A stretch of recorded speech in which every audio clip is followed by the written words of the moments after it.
لو فاكر إن قصص الزومبي مجرد جري ورعب، فأنت لسه ما شوفتش الجنان اللي معانا النهاردة. من هو النهاردة بتكسر كل القواعد. تخيل إنك تموت وتصحى 99 مرة، وفي كل مرة بتشوف بنتك بتموت قدام عينك وأنت عاجز تماما. لكن في المحاولة رقم 100 اللعبة اتغيرت، والقدر قرر يلعب لعبته. بطلنا مات فعلا، بس المرة دي صحي وهو أقوى. وأب في عالم الموتى، جسم ميت بقلب نابض ووعي بشري كامل وقوة غاشمة مستعدة تفرطك أي حد يفكر يقرب من بنته. ما بقاش يهمه يكون بشري أو وحش، المهم إن الأب المرعب رجع وعايز حقه. استعدوا لجرعة أكشن ودراما من ليفل تاني خالص، لأن المن هو دي هي حرفيا الماستر بيس اللي مستنياكم. معاكم من هو فريش، ويلا بينا نشوف الأب ده هيعمل إيه في نهاية العالم. اربطوا الحزام، الجولة بدأت. في مشهد درامي وتحت المطر نرى جثة لفتاة وشخصا أمامها ينحني على ركبتيه ويبكي بشدة. أنا قتلتك، ليس مرة واحدة بل 99 مرة. ينزل رأسه من الحزن والألم ثم يقف. تبقى فرصة أخيرة واحدة. يمسح دموعه ويقول: ثقي بي يا دامي، هذه المرة لن ولن وأبدا أفشل مرة أخرى. فجأة يفتح عينيه وينظر إلى الأخبار. الزومبي يدمرون كل شيء، ظهروا فجأة وأنهار العالم في لحظة. في تلك الأثناء تدخل ابنته. ماذا تشاهد يا أبي؟ يقول في نفسه: كان علينا البقاء على قيد الحياة. ننتقل إلى مشهد آخر. الأب يحمل ابنته الميتة. دامي، أنهضي، من فضلك لا تتركيني وحدي. يكمل في نفسه: رجل عجوز وفتاة صغيرة، كان عالما جهنميا بالنسبة لنا، وهكذا متنا عندما انتهى كل شيء. يقطع حبل وتظهر فتاة جميلة كالملاك أمامه وتبتسم. لقد أعطيت فرصة أخرى. ماذا؟ فرصة. يستيقظ وهو يتعرق. ماذا؟ نحن بخير؟ كيف؟ يلتفت لليسار. ما هذا الرقم على جبهتي؟ نرى رقم 99. ينهض ويطرق باب ابنته. ابنتي، افتحي الباب بسرعة. ما الأمر يا أبي؟ في منتصف الليل؟ ماذا يحدث؟ أنت بخير، صحيح؟ نعم. ما الذي يحدث؟ يمسك يدها بقوة. اصمتي واتبعيني أو سنموت. يظهر زومبي، وقبل أن يعرف شيئا يقتل ويعود مجددا للحياة. هل هذا يعني أنني مت مرة أخرى؟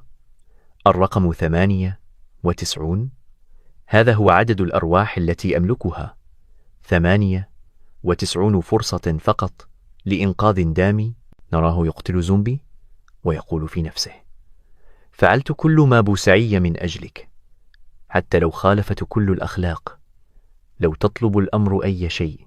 لكن الزومبي ينال من ابنته مجددا ويقتل هو أيضا، ويستمر في المحاولة. يموت، يعود، يقاتل، يسحق رؤوس الزومبي واحدا تلو الآخر. حتى لو كانت لدي 1000 فرصة، بغض النظر عن العدد سأستمر. نرى أن الفرصة وصلت إلى الرقم 13، لكنه يلتف ليرى أن ابنته تحولت إلى زومبي. أبي، ساعدني. تعضه، يحضنها بشدة. كل ما استطاع فعله هو أن يشاهد ابنته تموت أمام عينيه، ثم يضع المسدس على رأسه وينهي حياته. لكن الزمن يعود وهو يبكي، يفتح عينيه وينهض بحزن. نرى ابنته تستيقظ منزعجة. يا أبي، ما هذا الضجيج؟ ما الذي يحدث؟ يحضنها بقوة. أعدك، حتى لو فشلت آلاف المرات سأعود حيا لإنقاذك. ثقي بي فقط، هذه المرة لن أفشل. وفي مشهد جديد نرى رقم 1 فوق رأسه ممسكا بابنته الميتة. بعد 99 فشل تبقى له فرصة أخيرة. لقد وجدت الملجأ المثالي، لكن بعد موت ابنته قامت القوات المشتركة بإنقاذها وتلقت رعاية طبية. بفضل الحظ والظروف لم ينهر النظام، وبدأت حياة مزدهرة. نراه أصبح عجوزا يحمل زهرة إلى قبر ابنته. 40 عاما مرت منذ وصولي إلى هنا. لقد انتظرت طويلا يا دامي. كان يجب أن أكون حذرا لأنها كانت فرصتي الأخيرة. الآن أنا متأكد هذا هو المكان الآمن. إذا استطعنا الوصول إلى هنا أحياء ستكون هذه محطتنا الأخيرة. انتظريني يا عزيزتي، سأعود لأخذك قريبا. ويقتل نفسه. لم تبق أي فرصة. لكن يفتح عينيه ويصرخ: هيا يا دامي. تنظر إليه. قبل الوصول إلى الملجأ الأخير دامي ماتت مرة أخرى بسبب خطئي وغبائي. عشت 40 عاما وكررتها مئات المرات. خططت لكل التفاصيل لإنقاذها. والآن هذه المرة سأفتح الباب ولن أكرر الأخطاء. يفتح الباب لكن أمامه ملايين الزومبي. شيء غير الأحداث. لم يحدث هذا في أي مرة من قبل. في 99 محاولة لم يحدث هذا أبدا. يهجم الزومبي عليه مباشرة. يدفع ابنته للداخل ويغلق الباب. أبي، ماذا تفعل؟ تحاول فتح الباب لكنه يمسك من قبل الزومبي ويؤكل حيا. لقد تمزقت أحشائي 99 مرة. أنا معتاد على هذا الألم. يا ابنتي، لا تبكي. على الأقل لا تبكي لأجلي هذه المرة. يتذكر حياتهم معا وابنته تضحك وتلعب ويصرخ بغضب. يضرب الزومبي ضربة تقتلهم. يقتل، يسحق، يهاجم بقوة. تحول جسده وعينه تلمع بالهالة الحمراء. أصبح زومبي.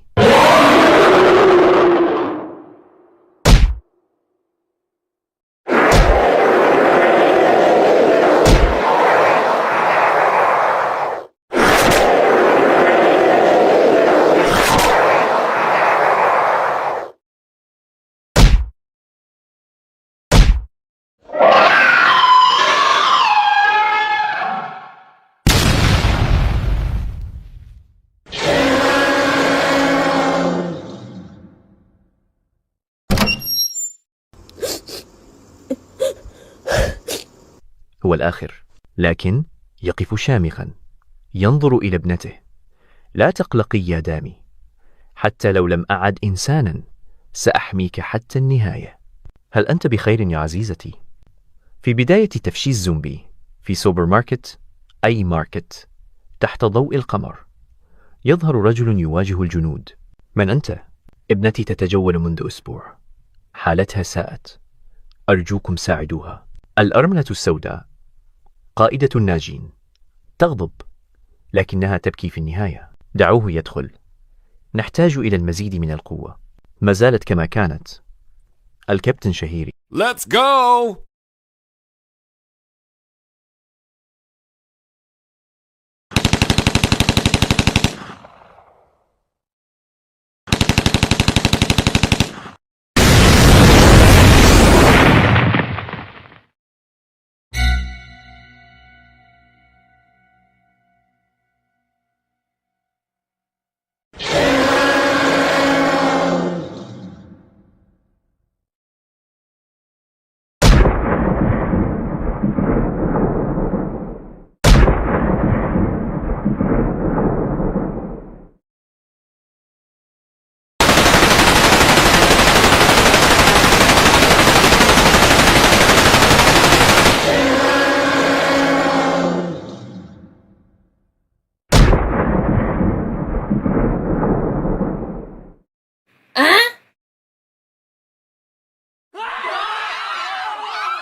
أين أباكِ؟ في السوق يرى بطلنا الزومبي ويقاتلهم، يدمرهم بيديه العاريتين. أنت من المستقبل؟ تعرف كل شيء؟ لقد عشت هذا 100 مرة. أنا خبير زومبي. يخبرهم منذ تفشي المرض، دراستهم، نمطهم، جلدهم، أنا خبير زومبي، لكن لم يخبرهم أنه تحول فعلا إلى زومبي. ابنته تتذكر وعده، أعدني ألا تخبر أحدا، قد يؤذونك. أعدك يا دامي، لكنه الآن يشعر أن شيئا تغير. الزومبي: ما الذي تقول أنك خبير؟ هل تضحك علي؟ أنا عارف بعمل إيه، حتى شفتي أنا عارف بعمل إيه.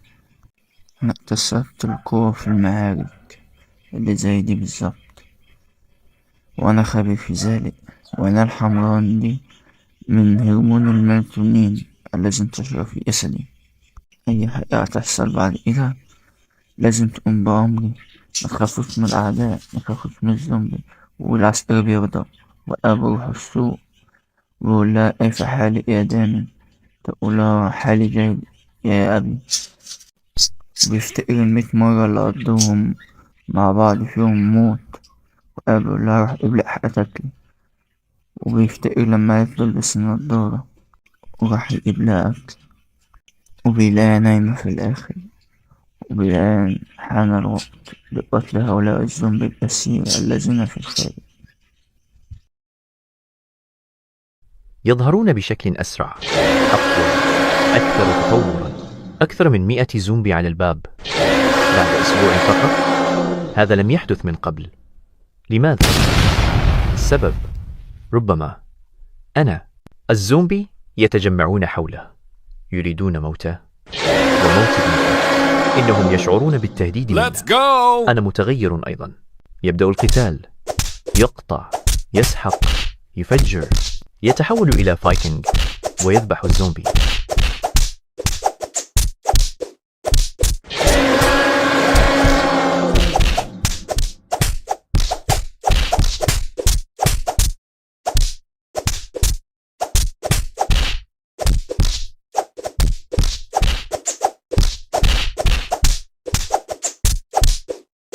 يهجم الزومبي الأدرع 6 بوحده في الصباح.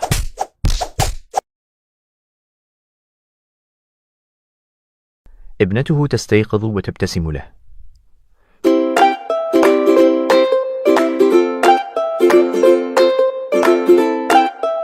شكرا يا أبي. أما الكابتن فتقول: كيف قتل كل هؤلاء الزومبي في 4 ساعات فقط؟ سنبدأ خطة الهروب من أي معركة الآن. أحداث قصتنا بتبدأ لما يكون كل ناس بينظر من الزجاج الأمامي للمبنى وبيقولوا هذا حقيقي، تلك المخلوقات اللعينة. وواحد تاني بيقول أنا لا أري أيا منهم في أي مكان. وبنشوفوا إنه لا يوجد أي زومبي، وهم بيتسألوا هل الزومبي اختفى خلاص؟ وبيقولوا لا نسمع الآن الصوت المزعج الآن. وبيفرحوا وبيقولوا جميع الزومبي اختفوا ولقد نجونا الآن. ودامي بتقول لبطلنا أظن إن الزومبي فعلا اختفوا. بيقول لها لا، ليس الآن. دامي استمعي لي جيدا، مهما حدث لا تخلعي هذه الخوذة، فهمت؟ دامي بتقول حاضر. وبيجي الجنود والزعيمة بتقول لهم صباح اليوم، ولأسباب ما زالت مجهولة وتأكدنا من أن كل الزومبيات في هذه المنطقة قد تم القضاء عليها. والناس بيقولوا لقد نجونا، واو، إذن الأمر حقيقي. والزعيمة بتقول لذا سنقوم بمغادرة هذا المكان الآن. والناس بيقولوا نغادر ماذا؟ ومهلا، لم أكن أتخيل ما سمعته، أليس كذلك؟ لا، لم تتخيل، سنغادر. لكن إن لم يكن هناك زومبي فلماذا نغادر؟ قبل 3 أيام وقبل أن نفقد الاتصال اللاسلكي كان هناك وحدة تواصلت معنا. سنذهب إلى اللواء الثاني للمشاة الآلية لأنه من المفترض أن يكون هو اللواء الوحيد الذي نجا في منطقة جونجي.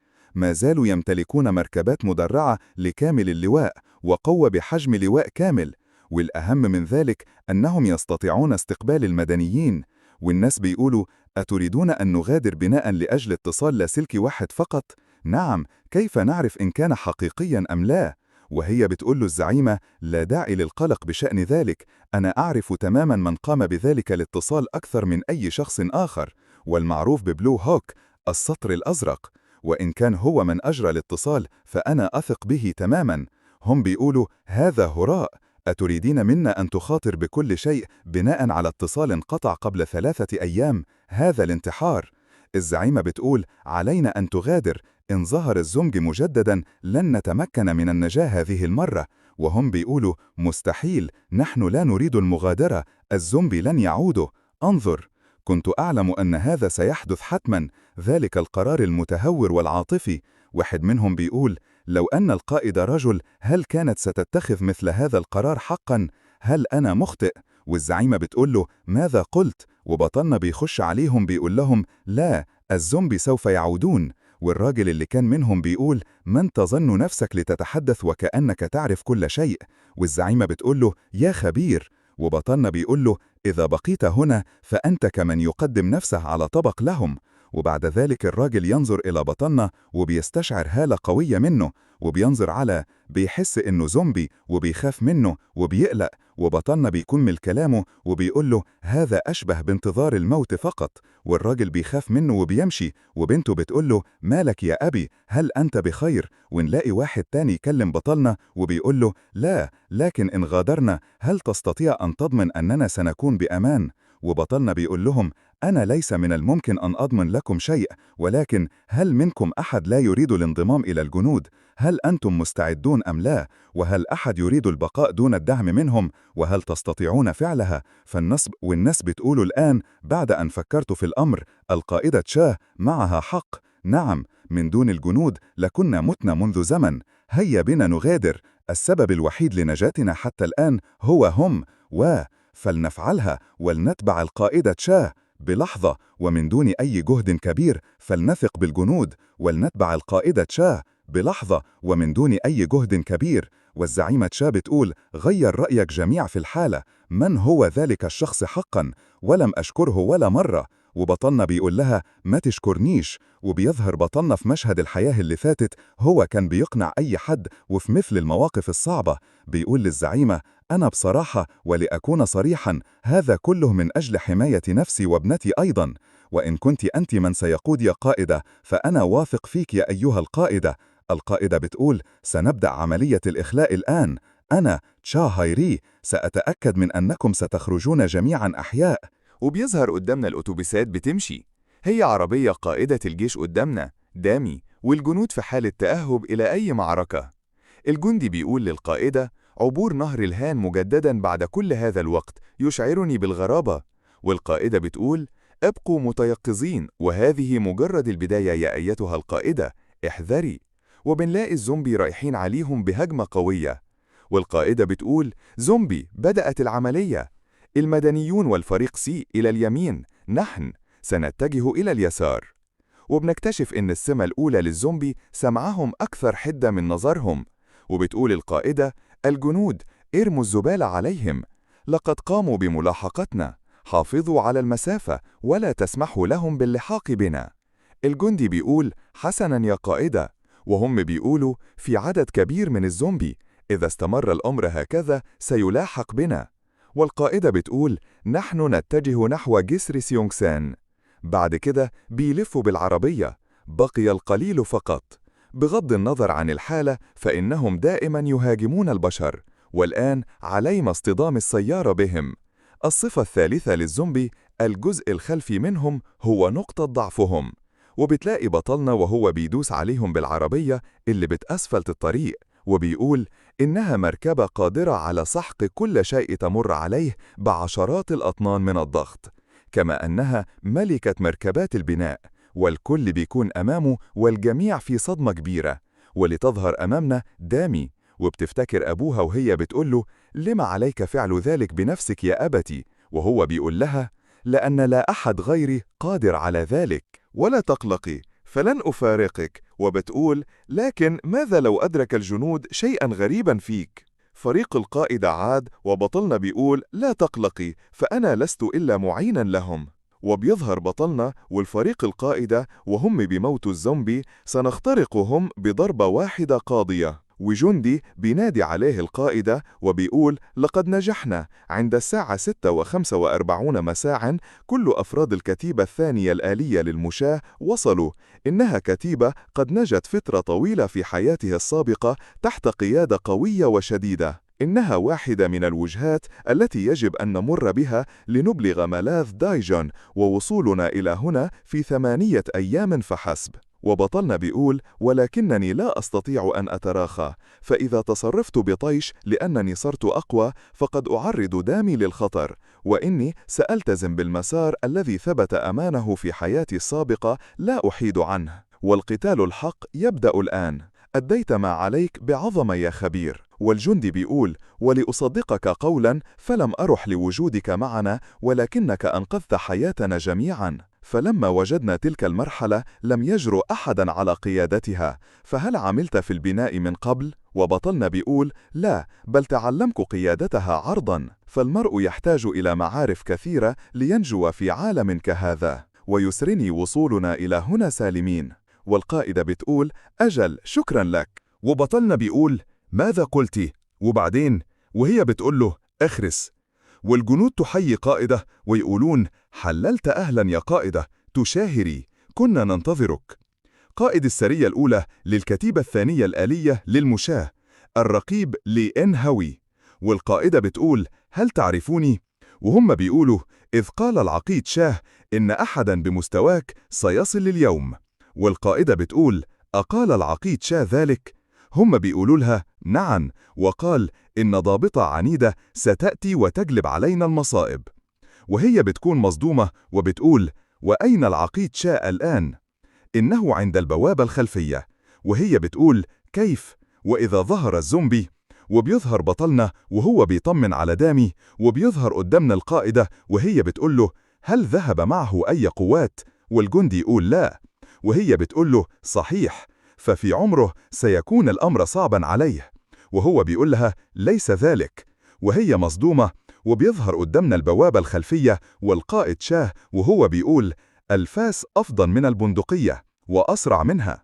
والجنود بتقوله: لكن من فضلك استخدم سلاحا في المرة القادمة يا سيدي، ونحن هنا أيضا لمساعدتك، فماذا لو عضك واحد منهم؟ وبيقول القائد: ها ها ها، أنا أتعضني هذه المسوخ؟ هل نمزح معي؟ حين تبلغ مستواي ستدرك خفايا من أمامك جالية كوضح النهار، ومن أمامك جالية كوضح النهار، فأنا أعلم قدراتهم القتالية علم اليقين. أما أنتم فستكونون بلا جدوى بمهاراتكم الضعيفة، ولن تفعلوا إلا تعطيل الأمور. الجندي بيقول: كلامك يجرح يا سيدي. والقائد بيقول: أنا مستاء من كلامك، لكن لا أستطيع أن أجادلك. يا ويحي من مفاصلي، كما يقولون: العمر لا يرحم. وبدلا من هؤلاء الكسالى، أفلا يظهر أحد قادر مقتدر ليقف إلى جانبي كتفا بكتف؟ إنا نسمعك. بيشوف الزومبي لسه حي، وبعد ذلك بطلنا ليظهر بسيارة البناء ويقوم بدهس الزومبي، وجنود بيخافوا من اللي حصل هم والقائد بتاعهم. والقائد بيقول في نفسه: حين تبلغ مستواي ستدرك خفايا من أمامك جلية كوضح النهار، وتدرك كم هم أشرار. والقائد بيشوف بطلنا بهالة قوية جدا مثل وحش من الزومبي. بطلنا بيقول له: أهلا، أنا ريو منسيوك، أتيت رفقة القائدة تشاهيري، وقد سمعت بما يجري وظننت أني أستطيع المساعدة. وبعد كده بنلاقي القائد عايز يقتل بطلنا بالفاس، وبطلنا بيرجع لورا والجنود كلها بتصرخ في القائد وبتقول له: لا. وبطلنا بقوته بيمسك الفاس بقوة، والجندي بيتصدم وبيقول: هل هذا ممكن فعلا؟ والقائد بيتصدم وبيقول لهم: أسرعوا بالدخول كلكم وارفعوا حالة التأهب القصوى، وذلك وحش. فهمت الآن، فإن عينيك، بطلنا بيقول، لا تنخدعان، وأيها العقيد تشا بونغ هو. وبعد كده بطلنا بيكسر الفاس، والقائد بيبقى خايف ومندهش وبيقول: ماذا؟ بطلنا بيقول له: لابد لي من البقاء هنا مهما كلف الأمر، وأرى أن علي إقناعك أولا، لكن وأن الكلام وحده لا يكفي، ودعني أريك بالأسلوب الذي تفضله. والقائد بيقول: إذن أنت تقول أنك تريد أن تتعارك معي الآن؟ يا لها من حياة، لم أظن أني سأقابل أحمقا مجنونا مثلك. وبيقلع حاجات من هدومه وبيقول: إنني سأجد هراءك هذا مثيرا للاهتمام. وبينقض على بطلنا القائد وبيقول: لأرى ما نوع الشخص الذي تكونه. وبيظهر الرمز الأحمر وبيقول: على جميع المدنيين التوجه فورا إلى الملاجئ. القائدة بتقول: رمز أحمر، ما الذي يحدث؟ الجندي بيقول لها أنا أيضا لست متأكدا تماما، سأشرح لاحقا، الآن فقط أرجو منكم الالتزام بالإجراءات. والرقيب بيقول لها أنت النقيبة شاه؟ النقيب أغواك، بما أنك نقيبة فاشرحي لنا ما الذي. والقائدة بتقول أنت ما الذي تفعله؟ وهو بيقول الوحش الذي هاجم قائد اللواء عند البوابة خلفية للفرقة ذكر اسمك. وهي بتقول وحش؟ عن ماذا حدث؟ ريو مينسيوك. وهو بيقول هذا هو الاسم الذي قال إنه يدعى به، قل لي من يكون ذلك الشخص؟ والناس كلها مصدومة من المنظور، حتى دامي بنت بطلنا. وبطلنا بيواجه القائد وبيضرب ضربتين جامدين قوي في الصخر، بيتفتت، والقائد بيقول واو، لكمة واحدة فقط وحولت الجدار إلى هذا الشكل، ومع ذلك ما زلت تزعم أنك بشري. وبيضرب القائد ضربة بالرجل، وبطلنا بيختفي وليظهر وراء القائد، والقائد بيفادي الضربة وبيرد عليه بالضربة جامد جدا. وبعد كده بيمسكه من القميص وبيقول أنت هل تستهزئ بي؟ أخبرني، تلك اللكمة هل أطلقت قوتك كاملة؟ هل كنت تتساهل معي؟ وبطلنا بيقول نعم. والقائد بيقول ماذا قلت أيها الوقح؟ لأنني إن استخدمت كامل قوتي. وبطلنا بيقول قد ينتهي به الأمر بقتل حضرتك أيها العقيد. وبيقول القائد صحيح، منذ اللحظة التي بدأت أقاتل هذا الوغر وحتى الآن كل خلية في جسدي تشعر بذلك بوضوح، وبأن الفارق الساحق. ما بك؟ ماذا تريد مني بحق الجحيم؟ بيقول بطلنا أنا أرغب في الحماية. القائد بيقول سخافة ما بعدها سخافة، وحش مثلك يتحدث عن الحماية؟ عن أي حماية تهذي؟ بطلنا بيقول من يحتاج الحماية؟ ليس أنا، ريو دامي، ابنتي العزيزة. أرجو أن تسمحي لي ولابنتي ولمن أتى معي بأن نبقى في هذه الكتيبة. وبيكون القائد مصدوم من الموقف، وبيقعد بطلنا على الأرض وبيقوله إن كان هذا ممكن فسأفعل أي شيء من أجلكم. وفي الليل بتقول الناس كلها متجمعة في صالة الألعاب الرياضية، الناس بتتكلم عن بطلنا ليقولوا سمعت قبل قليل، أليس كذلك؟ قالوا إنه وحش. منذ حادثة السوبر ماركت كان يبدو غريباً، عيناه كانت مرعبة منذ البداية. قالوا إنه يعاني من نقص الميلانين. فكري جيداً، حتى عيون الزومبي حمراء. لا، مستحيل. هل هذا زومبي حقيقي؟ وبيظهر بطلنا وهو محبوس في سجن ومربوط بالجنزير، وبيفتكر بطلنا القائد وهو بيقول له الناس الذين جلبتهم سنوفر لهم الإيواء في كتيبتنا، لكن المشكلة أنت، كيف لي أن أثق بوغد خطير مثلك؟ وبطلنا بيقول له عزل؟ إن لم تتمكنوا من الوثوق بي ضعوني في زنزانة منفردة. لا أعلم كم من الوقت سيستغرق الأمر، لكنني سأثبت وأنني لست خطراً. ودامي بتنادي عليه بتقول له يا بابا، وبيقول له لا أنت بخير، وتقول له نعم بالطبع يا أبي. وتم إلغاء حالة الطوارئ، والجنود كانوا لطفاء معي. حتى خروجي من هنا تم بموافقة مسبقة، والملجأ كان خانقاً جداً. وبطلنا بيقول لبنته وأنا آسف، قلت إنني لن أتدخل مجدداً، لكنني لم أستطع الوفاء بوعدي يا دامي. وبيفتكروا لما كانت بتقول دامي لابد أنك أحبطت كثيراً من والدك، أليس كذلك؟ وبتضرب أبوها على راسه وبتقول لو لم يكن والدي لما كنت أنا ولا من معي وصلنا إلى هنا بأمان. لذا ذلك ارفع رأسك مهما قال الآخرون، أنا أثق بك يا أبي. يجب علي أن أذهب، وإن تأخرت عن تفقد العاشرة سيتحدثون عني. تصبح على خير يا أبي. وبطلنا بيقول لها وأنت تصبحين على خير يا دامي. وهي ماشية بتعيط، وبطلنا هو كمان بيكون زعلان جامد قوي. وبعد كده الجنود بيدخلوا البطلنا بينادوا عليه وبيقولوا له قائد عايزاك. وبيظهر القائد ده وهو حاطط إيديه على الخريطة وبيقول قبل 20 دقيقة داخل محطة غوبا بول المدفونة تم رصد عدة إشارات حيوية لبشر أحياء بواسطة جهاز استشعار صوتي، وأيضا إشارات غريبة لا يمكن تحديد هويتها. محور العملية هو التحرك السريع. القوات الكبيرة قد تكون عبئا في هذه الحالة، لذلك نفكر بإرسال وحدة نخبة. وأنت قلت سابقا أنك ستفعل أي شيء من أجل ابنتك، أليس كذلك؟ هل تستطيع إثبات كلامك؟ وبطلنا بيكسر كل الجنازير والحبال اللي عليه، والجنود كلها مصدومة من المنظر. بطلنا بيقول له متى أتحرك؟ والقائد بيقول له الآن. وبيظهر قدامنا اسم المحطة، وهي اسمها محطة غوبابال. عملية الإنقاذ مقتادة. حينما نكون في محطة غوبابال يكون الناس مختبئين تحت الأرض، يسيطر عليهم الخوف والقلق ظاهر على وجوه الجميع. الأم تمسك بيد ابنها وتهمس له: لا يا دايون، لا تزعج الناس. يتدخل رجل بصوت متذمر قائلا: أوه يا لهذا الضجيج، أنا مكتو بما فيه الكفاية، وهذا مزعج حقا.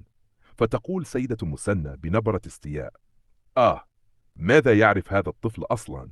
لا تفعل ذلك. تنحني أم الطفل بخجل وتقول: أنا آسفة. يرد الرجل بحدة: اللعنة. في تلك اللحظة يكون الطفل قد رأى شيئا مرعبا، عينيه تتسعان، ينظر أمامه مباشرة ويهمس بخوف: ماما. تلتفت الأم نحوه وتقول: ماذا يا حبيبي؟ لكن فجأة يظهر الزومبي في الشوارع الرئيسية للمحطة، تتعالى الصرخات والذعر ينتشر في كل مكان. يظهر القائد وهو يدوس على أحد الزومبي بقوة ويقول بثقة: أرأيت؟ مين سوقي؟ سيارتي لا تنافس حتى الرود رولر. يرد بطلنا بهدوء: صحيح. يضحك القائد ضحكة ساخرة ويقول: الرود رولر قوي من حيث القوة النارية، لكنه ضعيف قليلا من حيث التنقل. ممل فعلا. ثم يتابع بجدية: صحيح، هذه العملية تعتمد على السرعة، والسبب في ذلك أمران بسبب المتغيرات. الأول الانهيار، المدخل قد انهار وحتى سكة المترو أغلقت بالكامل. والثاني هو هذا الوقت، شخص مجهول الهوية موجود داخل المساحة المغلقة مع الناجين. يصمت قليلا ثم يقول بحزم: بمعنى آخر، لا مجال للتأخير ولو لثانية واحدة. يشير القائد إلى المخطط ويكمل: محطة غوبابال لديها فتحات تهوية أوسع نسبيا، ويقال إن حالتها جيدة لحسن الحظ. التسلل عبر فتحة التهوية إلى تحت الأرض وإنقاذ الناجين بسرعة، هذا هو جوهر العملية هذه المرة.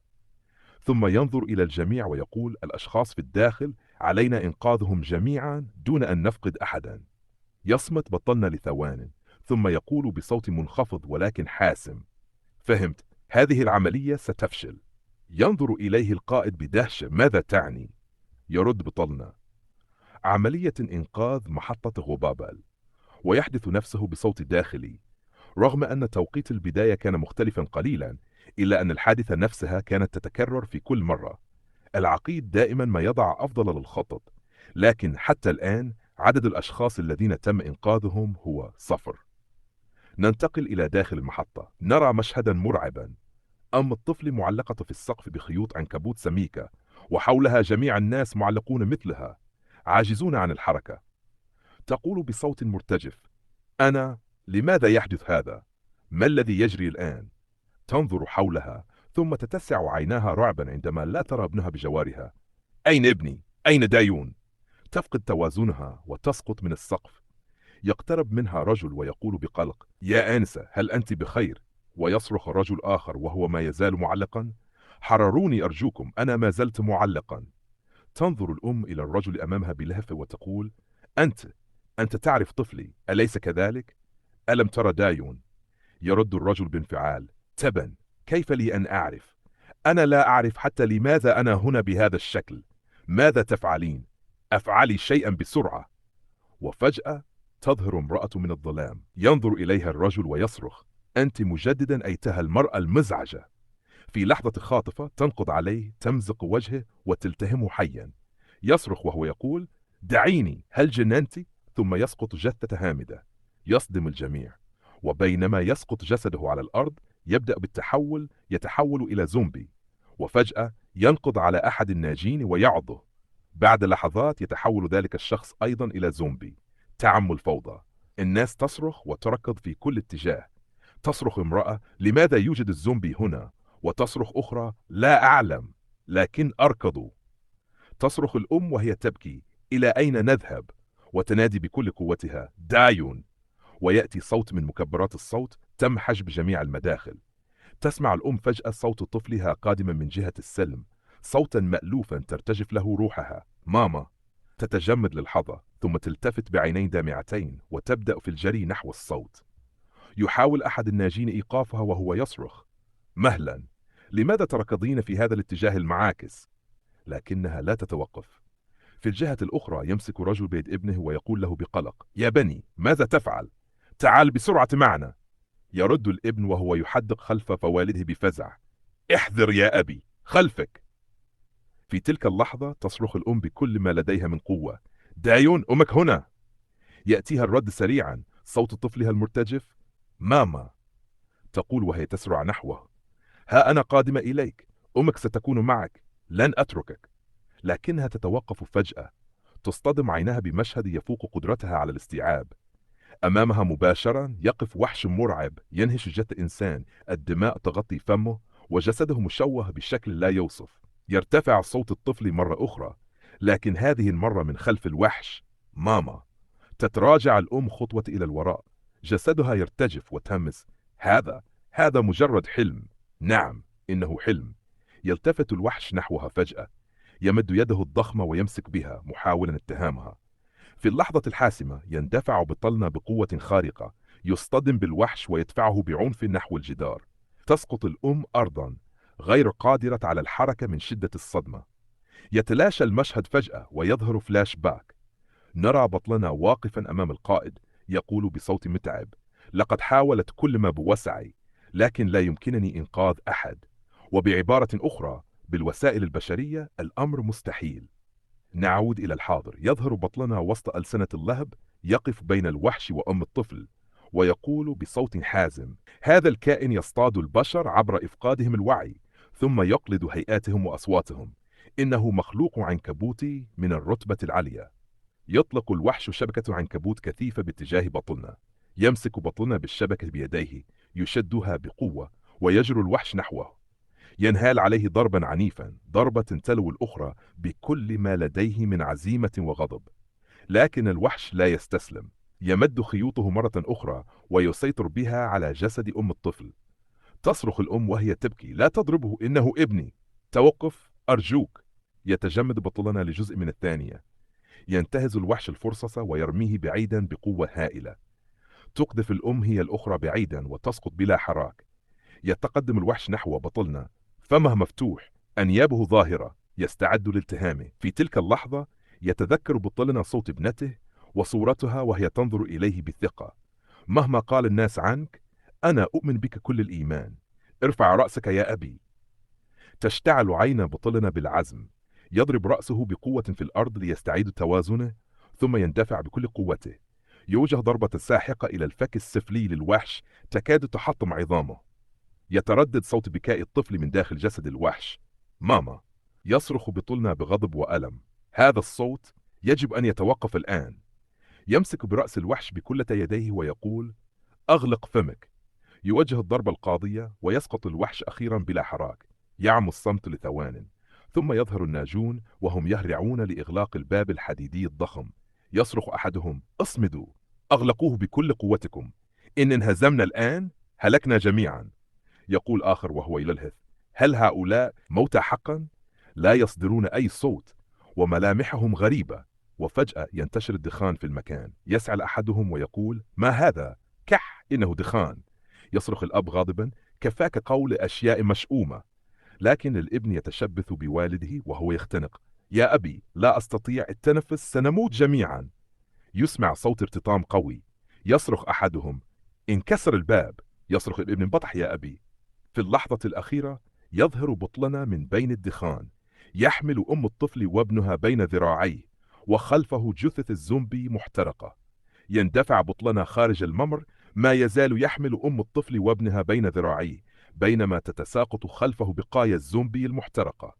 يرتطم الباب الحديدي بقوة ويغلق الممر بالكامل.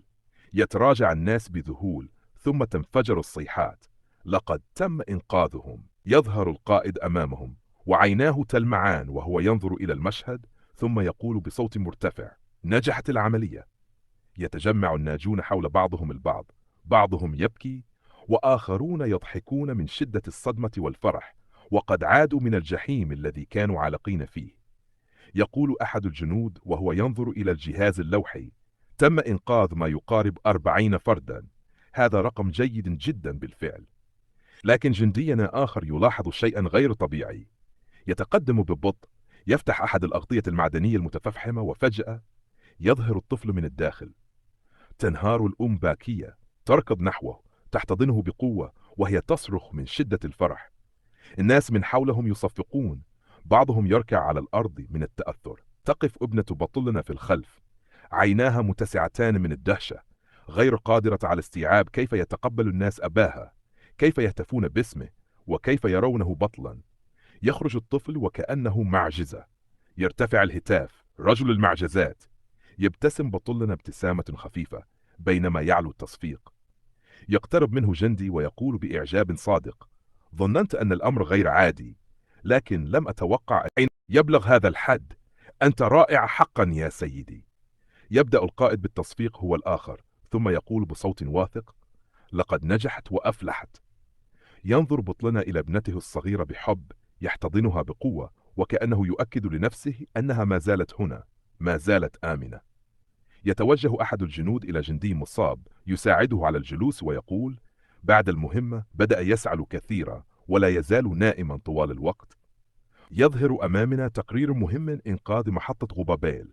مجموع الناجين 52، الوفيات في مصر، الجرحى 12، الناجون النهائيون 37. المهمة اكتملت بنجاح. يقول جندي آخر وهو يربت على كتف المصاب: حالتك سيئة، لكن اطمئن، سأحضر لك الدواء لاحقا أيها الرقيب.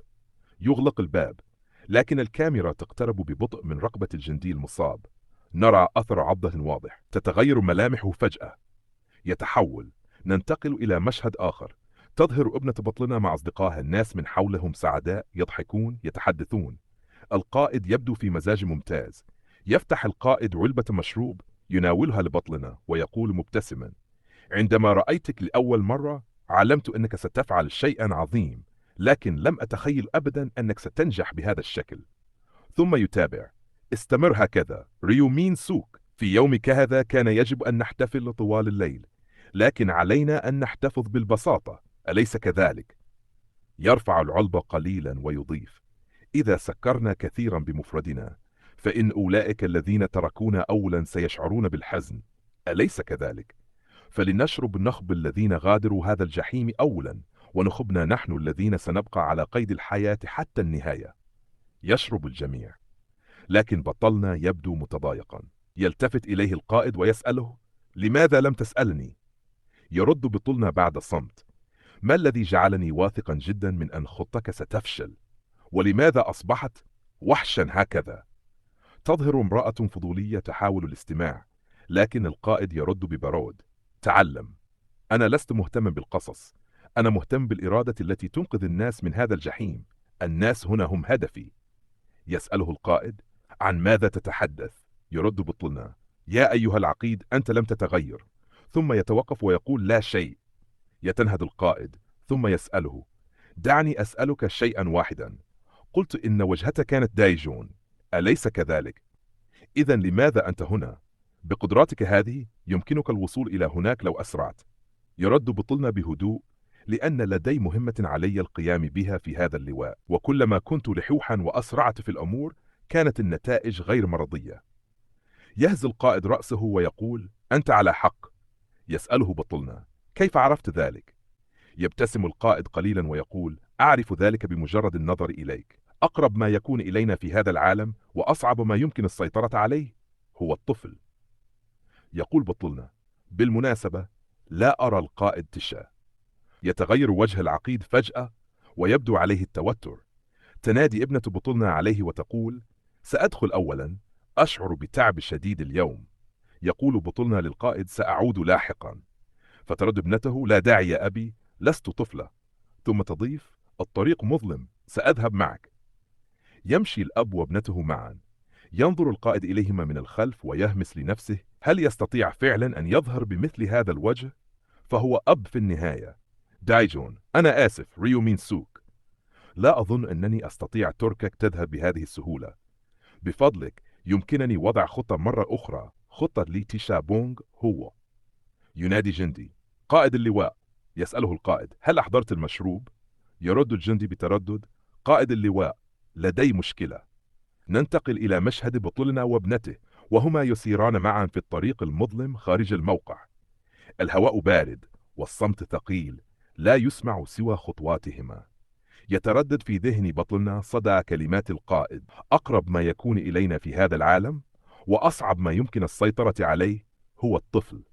ينظر إلى ابنته ويناديها بهدوء: دامي، لدي شيء أريد أن أسألك عنه. تلتفت إليه، تنظر في عينيه ولا تجيب فورا. يقول بعد تردد: هل أنت خائفة؟ أقصد هل أنت خائفة لأن مظهري أصبح مختلفا تماما الآن؟ تتوقف دامي عن المشي، تصمت لثوان ثم ترفع رأسها وتنظر إليه بجدية. تقول بصوت منخفض لكنه صادق: نعم، أنا خائفة منك. يتجمد بطننا في مكانه. تتابع دامي وعيناها تهتزان. أنت تعلم، أصبح من الصعب جدا التظاهر بعد الآن. كل يوم أشعر بالخوف لأنك بطريقة ما قد تقتلني أنا أيضا. تضرب الكلمات قلبه بقسوة. يحاول أن يستوعب ما قالته لكن الصدمة تشله. وفجأة تقول دامي بنبرة مختلفة وكأنها عادة طفلة: ما بك يا أبي؟ ماذا تفكر الآن؟ يهز رأسه بسرعة ويجيب: لا أفكر في شيء يا ابنتي. تتنهد دامي وتقول: كم هذا متعب. ثم تبدأ بالسعال فجأة، سعالا شديدا لا يتوقف. ينظر إليها بقلق ويقول: لديك سعال حاد، هل أنت بخير؟ ترد وهي تحاول التقاط أنفاسها: لا أدري، إنه لا يتوقف أبدا. ينظر إليها بطلنا بفزع ثم يقول بصوت مرتجف: يا إلهي، لماذا لم ترتدي شيئا يقيك البرد؟ لكن السعال يزداد. تتغير ملامح بطلنا. يبدأ يشعر بشيء غريب داخله، بخوف عميق، خوف من التحول. ينادي باسمها بقلق: دامي.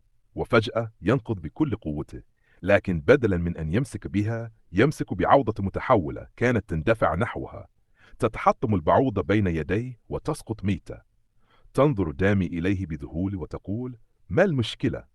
يرد وهو يحاول السيطرة على نفسه: كانت بعوضة متحولة. في تلك اللحظة يعم الصمت لجزء من الثانية، ثم يفعل الرمز الأسود. تدوي صفارات الإنذار في المكان. يصرخ القائد عبر مكبر الصوت: أخلوا المكان فورا. أمام أعين الجميع يبدأ أحد الجنود بالتحول. يصرخ الجنود من حوله يتراجعون بخوف. ينظر القائد إلى المشهد بعينين قاسيتين ويقول ببرود: هذه هي الحالة الحقيقية. يصرخ أحد الجنود: اكتمل التحول. تجمد الوجوه. يدرك الجميع أن الكابوس لم ينتهي بعد.